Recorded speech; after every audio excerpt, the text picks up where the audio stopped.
भी खेती करके भी दिखाओ, खेत में मेहनत का तो कभी वीडियो नहीं बनाते, अपनी खेती बाड़ी भी तो दिखाओ।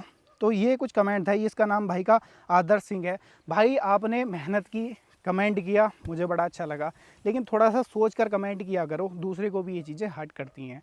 कब हर्ट करती हैं? तब हर्ट करती हैं ये चीज़ें। मैं कभी इसलिए थोड़ा सा इन चीज़ों को इग्नोर करता हूँ। दोस्तों नमस्कार। दोस्तों आज की वीडियो में खेत में हैं, अपने खेत में खड़े हुए हैं, पीछे गन्ने की फसल है अपनी, ये गन्ने की वैरायटी, पंजाब की वैरायटियाँ लगी हुई हैं। ये अपनी धान की फसल है। ये जो वैरायटी है, सबसे पहले वैरायटी बता देता हूँ क्योंकि वैरायटी का बहुत बड़ा रोल है, वो मैं आपको आगे बताऊँगा। ये वैरायटी है स्टार सीड वालों की, स्टार PB 1509, ठीक है। अब वैरायटी का कितना बड़ा रोल है वो समझाता हूँ। वैरायटी का इतना बड़ा रोल है कि आप देखो, इसके अंदर कोई भी बाली ऐसा नहीं है कि बड़ी होकर निकल गई, उसके अंदर पहले बाल आ गई, बाकियों में बाद में आ रही है, तो वो दिक्कत नहीं है। क्यों नहीं है? क्योंकि वैरायटी अच्छी है, तो वैरायटी बहुत बड़ा फर्क डालती है। दूसरा, इसके अंदर रोग रोधक क्षमता ज़्यादा होती है, क्योंकि कंपनी पहले ही, कोई भी कंपनी हो या किसी, ये नहीं कि एक स्पेसिफिक कंपनी, अच्छी कंपनियां जो होती है वो बीज को ट्रीटेड करके देती है, ट्रीटमेंट करके देती हैं बीज को, जिससे कि जल्दी से पौधे के अंदर रोग ना आए और उसका जर्मिनेशन ज़्यादा से ज़्यादा हो, ठीक है। अब टाइम है, जैसे इसके अंदर देखो कि बालियाँ निकलने लग गई हैं, है ना, ये देखो ये बालियाँ निकलने लग गई हैं, लेकिन बालियों में अभी दाना नहीं बना।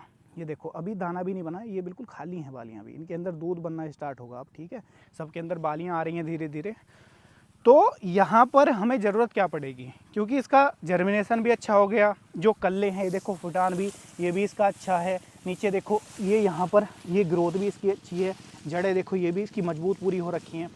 इस टाइम पर कुछ किसान भाई क्या करते हैं ना, यूरिया ज़्यादा यूज़ करते हैं। तो यूरिया जिसके अंदर नाइट्रोजन होती है, नाइट्रोजन 46%, तो उसको ज़्यादा ना यूज़ करके यहाँ पर हमें क्या करना होता है, यहाँ पर हमें डालना होता है इसके अंदर कुछ ऐसी चीज़ें जिससे कि बहुत ज़्यादा अनवांटेड ग्रोथ ना हो इसकी। अनवांटेड अगर ग्रोथ होगी तो क्या होगा ना, जब तेज़ हवाएं चलेंगी, बरसात होगी, तो ये फसल गिर भी जाएगी, ठीक है।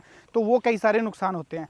अब हमें क्या करना है, अब इसके अंदर दो चीज़ें होंगी, एक तो फंगस की दिक्कत आएगी, दूसरा इंसेक्ट की भी थोड़ी थोड़ी दिक्कत आएगी, जिसको कि हम यहाँ पर कहते हैं कि सफ़ेद तितली उड़ रही है, या एक और कीट होता है वो है। तो वो दिक्कतें अब आती हैं। अब हमें ज़रूरत है इसके अंदर किस चीज़ की, इंसेक्टिसाइड की और फंगीसाइड की। इंसेक्टिसाइड, फंगीसाइड किसी अच्छी कंपनी का कोई भी आप ले आओ, ठीक है। एकड़ के हिसाब से नहीं मिलता, एकड़ के हिसाब से मिलता है। दूसरा वो मिलता है पानी के हिसाब से कि कितने लीटर का आपको सॉल्यूशन लेना है, तो उस हिसाब से आप ले सकते हो। आप अंदाज़ा लगा लो अपने खेत में कि कितने टैंक स्प्रे हो जाएगा, उस हिसाब से आप पानी के हिसाब से जो दवाई है वो लेकर के आ सकते हो। दूसरा, इन दोनों के साथ में कोई भी आप ग्रोथ प्रमोटर डाल सकते हो। ग्रोथ प्रमोटर से क्या होगा ना, ग्रोथ प्रमोटर से ये होगा कि सभी के अंदर बालियां बिल्कुल एक साथ आएंगी और ज़्यादा बालियां आएंगी। जो दाने हैं ये भी हष्ट पुष्ट होंगे, दाने अच्छे बनेंगे और दाने मोटे होंगे, मजबूत होंगे, लंबे होंगे, चमकदार होंगे। ये फ़ायदा मिलता है दोस्तों इस टाइम स्प्रे का। यहाँ पर अगर, जैसे मैं आपको बता रहा हूँ कि अगर खाद डालोगे आप, यूरिया डालोगे ज़्यादा, तो उससे इसकी अनवांटेड ग्रोथ होगी, केवल पौधा बढ़ेगा। इन चीज़ों के ऊपर बहुत ज़्यादा फर्क नहीं आएगा। और जो रोग इसके अंदर लग रहा है, जो रोग इसके अंदर आने वाला है, उससे आप बचाव कैसे करोगे, तो उसके लिए आपको इन छोटी छोटी चीज़ों का ध्यान रखना होता है दोस्तों। और यहाँ पर एक और चीज़ मैं आपको बता दूँ, जैसे आप देखो अपना धान में यहाँ पर हल्का हल्का पानी है इसके अंदर। ऐसा नहीं कि हर टाइम आपको पूरा ऊपर तक पानी भर के रखना है, इतना पानी भी आप इसके अंदर रखोगे तो दिक्कत नहीं आएगी। इससे फ़ायदा ये होता है, ये दो तरीके से आप कंट्रोल कर सकते हो, ठीक है। एक तो इसके अंदर आप निराई गुड़ाई कर सकते हो, जो कि अमूमन संभव होती नहीं है। इसलिए हम क्या करते हैं, धान के खेत में पानी भर के रखते हैं, जिससे कि उसके अंदर नीचे काई जम जाती है। काई से क्या होता है कि घास वगैरह कोई भी इसके अंदर नहीं जमता है, तो उससे इस पौधे की ग्रोथ भी अच्छी रहती है, प्लस जो जर्मिनेशन है वो भी प्रॉपर हो जाता है, और जो कल्ले हैं वो भी प्रॉपर उसके अंदर से निकलने लग जाते हैं। अब दोस्तों एक वाक्य और मेरे याद आ गया। मेरा एक भाई था जिसने अपनी वीडियो के ऊपर ये कमेंट किया था, मैं फ़ोन ही निकाल लेता हूँ सीधा। भाई लोगों, ये वीडियो बनाने के चक्कर में ट्रैक्टर टेस्ट ड्राइव लेते रहते हैं, कुछ दिन बाद इसको भी कह देंगे गुड बाय। इनका काम है एडवर्टाइजमेंट और लाइक व्यूज़ गेन करना। कभी खेती करके भी दिखाओ, खेत में मेहनत का तो कभी वीडियो नहीं बनाते, अपनी खेती बाड़ी भी तो दिखाओ। तो ये कुछ कमेंट था, इसका नाम भाई का आदर्श सिंह है। भाई आपने मेहनत की, कमेंट किया, मुझे बड़ा अच्छा लगा, लेकिन थोड़ा सा सोच कर कमेंट किया करो, दूसरे को भी ये चीज़ें हर्ट करती हैं। कब हर्ट करती हैं? तब हर्ट करती हैं। ये चीज़ें मैं कभी इसलिए थोड़ा सा इन चीज़ों को इग्नोर करता हूँ।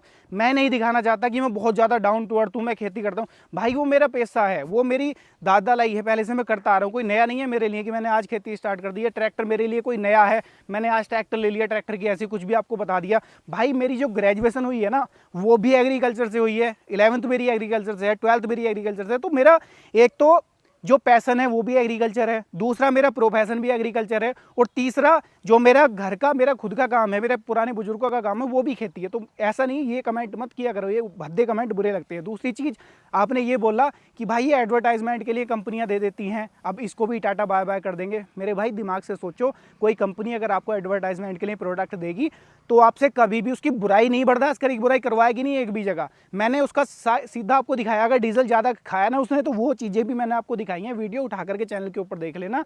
ऐसे उल्टे सीधे कमेंट करने से भाई काम नहीं चलता, एक्चुअल चीज़ों को देखा करो। हाँ, आपने कहा कि खेती दिखाओ, अगर आप लोग भाइयों कमेंट करोगे कि इस टॉपिक के ऊपर खेती बाड़ी से रिलेटेड वीडियो बनाओ, क्योंकि उन चीज़ों के बारे में पता है, हम खुद करते हैं, प्लस मेरी ग्रेजुएशन भी एग्रीकल्चर से ही हुई है, तो प्रॉपर पता है। अगर आप लोग कहोगे वीडियोस जिस भी टॉपिक के ऊपर आप चाहोगे वो वीडियोस भी लेकर आपके लिए आते रहेंगे। तो भाई आपको इतना ही कहना चाहूँगा मैं, ये इस तरीके के कमेंट मत किया करो, पहले देख लिया करो दूसरे का बैकग्राउंड क्या है, और ये भी देख लिया करो कि वीडियो ऑलरेडी कैसी बनी हुई है, ठीक है। अगर ये चीज़ होती है, एडवर्टाइजमेंट के लिए कंपनी ट्रैक्टर देती, तो भाई 5 महीने उसको रगड़ने के लिए, चलाने के लिए कोई कंपनी ट्रैक्टर नहीं देगी, और कोई कंपनी उसकी बुराई बर्दाश्त नहीं करेगी। मैंने खुल के बोला है, ट्रैक्टर 15 लीटर डीजल खाया उसने, वो चीज़ भी बताइए, वो चीज़ भी देख लेना जा करके, तब आप आगे आकर के कमेंट करना, ठीक है। और इसके अंदर भी जो मैंने ट्रैक्टर लिया है, अगर कोई कमी आएगी, कोई दिक्कत आएगी, खुल के बोलूंगा, क्योंकि पैसा खर्च करा है अपनी जेब से। किसी ने मुझे फ्री ट्रैक्टर मेरे घर पे गिफ्ट नहीं करके भेजा कि मैं उसकी झूठी तारीफ वैसे ही करने लग जाऊंगा। तो इस चीज़ का भी थोड़ा सा ध्यान रख करके बोला करो। वैसे जो अपनी ऑडियंस, जो किसान भाई अपने जेन्युइन पहले से जुड़े हुए हैं, उन लोगों ने भाई को रिप्लाई भी दे दिया था ऑलरेडी। तो उसको भी भाई ने ये बोला कि भाई आप इनका तारीफ़ कर रहे हो, आप किसान नहीं हो क्या? भाई वो एक्चुअल में जानते हैं मेरा बैकग्राउंड क्या है, जो मेरे साथ शुरुआत से जुड़े हुए, उन्हें पता है कि मेरा बैकग्राउंड क्या है, इसलिए उन्होंने आपको जवाब दिया। मैंने तो आपको वहाँ जवाब नहीं दिया था, लेकिन ये चीज़ मैंने थोड़ा सा आपको जागरूक करने के लिए वीडियो में बताने की कोशिश की है, ताकि आप लोग भी समझ पाओ। ऐसा नहीं कि कुछ भी मैं आपको उठा करके दिखा देता हूँ, कुछ भी बता देता हूँ।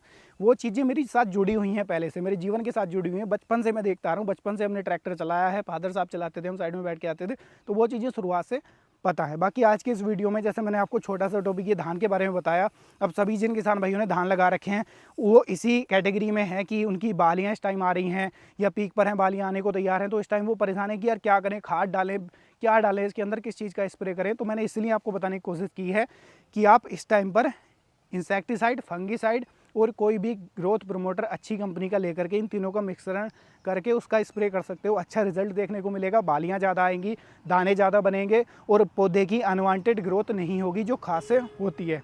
तो दोस्तों ये थी आज की वीडियो। आने वाले टाइम में आपको खेती बाड़ी से रिलेटेड वीडियोस भी देखने को मिलते रहेंगे। बस आप लोगों से बस इतनी मेरी विनती है कि आप लोग कमेंट कर दिया करो कि आपको किस फसल के ऊपर, किस टॉपिक के ऊपर वीडियो चाहिए। वो वीडियो आपके लिए लेकर मेरा काम रहेगा लेकर के आना, एक्चुअल जानकारी देना। कुछ का कुछ बताता नहीं, मैं एक्चुअल जानकारी देता हूँ, प्रैक्टिकल जानकारी देता हूँ, जिससे आपके जीवन में वैल्यू ऐड हो, आपके कुछ काम में आए और आपका कुछ फ़ायदा उससे हो, ठीक है। तो ये थी आज की वीडियो। कैसी लगी राय साझा कर दो, पसंद आई है लाइक सब्सक्राइब फॉलो करना बिल्कुल भी मत भूलना, क्योंकि आपके लिए ऐसी ही नई नई वीडियोस लेकर के आता रहता हूँ।